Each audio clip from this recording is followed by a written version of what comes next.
తెలంగాణ రాష్ట్రంలో కులగణను పూర్తి చేయాలి అని పక్కడ్బందీగా పక్క రాష్ట్రాలలో అన్ని నిర్ణయాలను సమీక్షించి పక్కడ్బందీగా ఈరోజు తెలంగాణ రాష్ట్రంలో కులగణను చేసి దాదాపుగా 56.33% బలహీన వర్గాల లెక్క తేల్చినాం. ఇవాళ నేను లెక్క తేలిస్తే తప్పుల తడక అని కొంతమంది వితండవాదం చేస్తారు. వాళ్ళు నేను 60 రోజులు కష్టపడి 1,03,000 మంది ప్రభుత్వ ఉద్యోగులను 37,000 మంది కంప్యూటర్ డేటా ఎంట్రీ ఆపరేటర్లను పెట్టి దాదాపుగా 1,00,000 సిబ్బంది ఐఏఎస్లను అదేవిధంగా కలెక్టర్లను జాయింట్ కలెక్టర్లను మండల స్థాయి గ్రామ స్థాయి వరకు 94,500 ఎన్యుమరేటర్లను లెక్కబెట్టి ప్రతి వాడిని ఇంటింటికి పంపించి ప్రతి వాడు 150 ఇండ్లు ప్రతిరోజు 10 ఇండ్లలోనే లెక్క తేల్చండి, ఎక్కువ రాసుకొస్తే తప్పులు రాసుకొస్తారని చెప్పి ప్రతి ఇంటికి పంచి పక్కడ్బందీగా లెక్కలు చేసి ఆ ఇంటి యజమాని సంతకం తీసుకొని ఈరోజు లెక్కలు తీసినాం. పక్కా లెక్క ఎప్పుడైతే తీసినామో ఇది ఇష్టం లేనోళ్ళు ఈ లెక్క తప్పుల తడకంటారు. నేను ఈ వేదిక మీద నుంచి సూటిగా అడుగుతున్న బీజేపీ బీఆర్ఎస్ వాళ్ళను, లెక్క తప్పన్నుడు కాదు, ఎక్కడ తప్పుందో మీరు చూపించండి అని నేను సవాలు విసిరిన శాసనసభలో. తోక ముడిసిండ్రు, ఉరికిపోతారాడ నిలబడతారు, ఈ లెక్క తప్పు అంటారు. చూపిత్రా నేను దగ్గరకు పోతే ఇంకా కొంచెం ఆ సూటి ఉరుకుతారు తప్ప ఆ లెక్క ఎక్కడ తప్పుందో చెప్పడం లేదు. ఎందుకంటే ఇవాళ ఈ లెక్క పక్కాగా తేలి రేపు అసెంబ్లీలో తీర్మానం చేసి చదువులో విద్య ఉద్యోగంలో రాజకీయాలలో 42% రిజర్వేషన్లు ఇవ్వాలని అసెంబ్లీలో నేను తీర్మానం చేస్తే అది నరేంద్ర మోడీ గారి మెడ మీద కత్తిలా వేలాడుతుంది. ఈ బలహీన వర్గాలకు 42% రిజర్వేషన్ వస్తే వీళ్ళు అధికారంలో వాటా అడుగుతారని చెప్పి ఇవాళ బీఆర్ఎస్ వాళ్ళు బీజేపీ వాళ్ళు ఈ లెక్క తప్పని ఒక తొండి మానదట చేస్తున్నారు. నేను అడుగుతున్నా, ఆనాడు మండల్ కమిషన్ కాంగ్రెస్ పార్టీ వేయబట్టే కదా ఆనాడు లెక్క చేసి ఈరోజు 27% బలహీన వర్గాలకు రిజర్వేషన్లు అందుతున్నది. విద్యా ఉద్యోగాలలో మిత్రుడు అనిల్ చెప్పినట్టు ఆ రిజర్వేషన్లే కదా ఇవాళ నరహరినైనా శ్రీధర్నైనా చాలామంది మా పద్మశాలి సోదరులు ఐఏఎస్లు అయ్యిండ్రు అని అంటే ఉన్నతాధికారులు అయ్యిండ్రంటే ఆ రిజర్వేషనే కదా. ఆనాడు ఆ లెక్క తప్పని ఇట్లనే ఎవడైనా తొండి వాదన్నో మొండి వాదన్నో చేసి ఉంటే ఆ లెక్కలను పరిగణలోకి తీసుకోకపోతే బలహీన వర్గాలకు 27% రిజర్వేషన్ వస్తుండేనా? ఈనాడు నేను చేసిన లెక్కను తప్పు పడితే ఈ లెక్కను పక్కన పెడితే మీకు ఏ రకంగా 42% రిజర్వేషన్ వస్తుందో మా సోదరులను ఆలోచన చేయండి అని నేను అంటున్నా. దీని వెనకాల ఉన్న కుట్రను మీరు గమనించండి.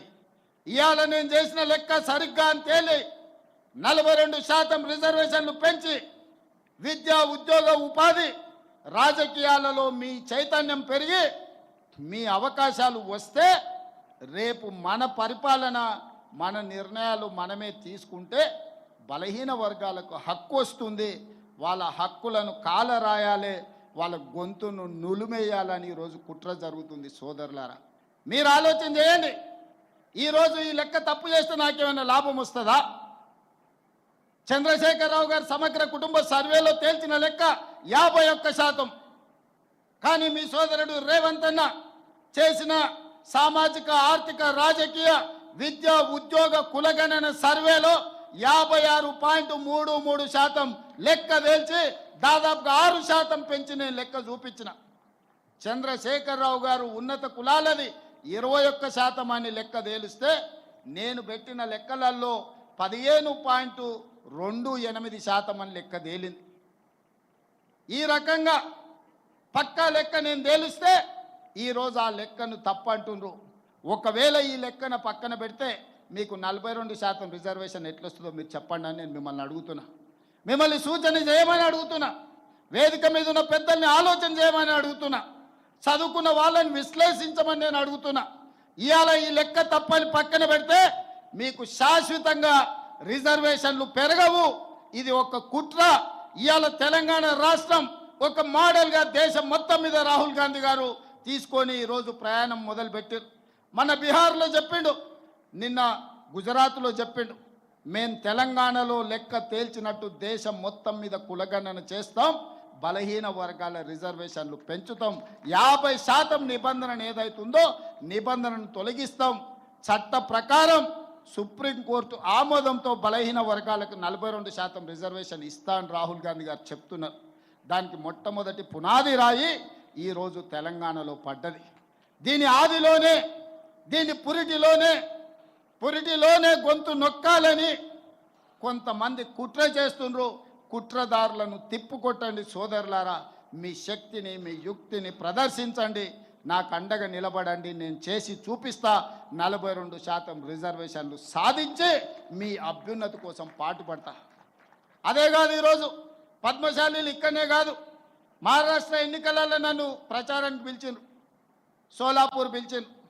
నాకు అర్థం కాలేదు, సోలాపూర్లో నాకేమున్నది, నన్నెందుకు పిలుస్తారని.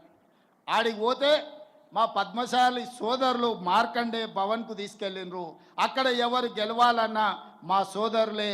ఈరోజు సోలాపూర్లో ఎవరు ఎమ్మెల్యే ఎంపీ గెలవాలంటే మా పద్మశాలి సోదరులు ఇక్కడి నుంచి వలసపోయిన వాళ్ళు, మా జగిత్యాల, కరీంనగర్, సిరిసిల్ల ప్రాంతాలకు సంబంధించిన సోదరులు అక్కడ ఉన్నారు. అక్కడ వాళ్ళు నన్ను ఒక మాట అడిగినారు, సార్ మేము 100 ఏళ్ళ పైన ఇక్కడికి వచ్చి మా రాకపోకలు, మా సుట్టరికాలు ఉన్నాయి, మేము పిల్లల్ని ఇచ్చుకున్నా చేసుకున్నా, మాకు ఫంక్షన్లకు ఒక కమ్యూనిటీ హాల్ లేదు, మీరు సాయం చేయండి అని అడిగినారు. కానీ వాళ్ళు మళ్ళీ నా దగ్గరికి రాలే, రమ్మని చెప్పిన. ఈరోజు వేదిక మీద నుంచి ఆ సోలాపూర్లో మార్కండే భవనం నిర్మించుకోవడానికి ₹1 కోటి తెలంగాణ ప్రభుత్వం నిధులను కేటాయిస్తుంది. సోలాపూర్లో కూడా మన ఆత్మగౌరవం నిలబెట్టే మార్కండే భవనాన్ని మనం నిర్మించుకుందాం.